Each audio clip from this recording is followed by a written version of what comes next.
ሰላም ውድ የዩቲዩብ ተከታታዮቼ እንደምናችሁ ለእናንተ ይበጃል ያልኩትን አጭር ዜና ወደ እናንተ ይዤ መጥቻለሁ። አብራችሁን ቆዩ።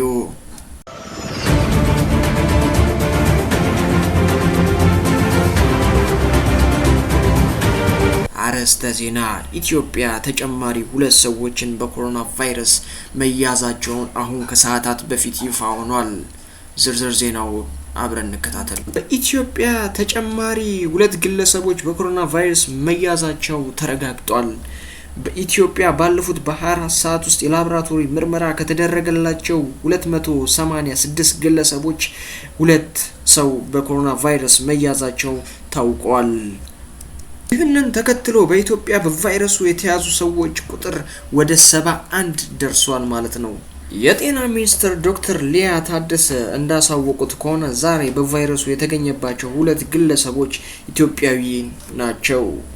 ሁለቱም ሴቶች ሲሆኑ አንዷ የ24 ዓመት ዕድሜ ያላት ስትሆን ከአስገዳጅ ለይቶ ማቆያ ውሳኔ በፊት ከዱባይ የገባች መሆኗ ተገልጿል።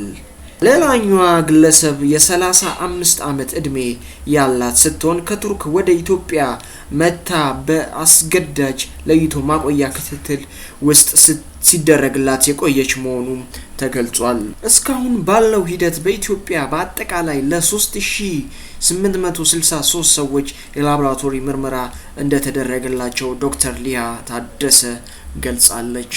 ተከታታዮቼ እንደተከታተላችሁት ነው መረጃ ይህን ይመስል ነበር። በሌላ መረጃ እስከምንገናኝ ድረስ ሰላማችሁ ይብዛ።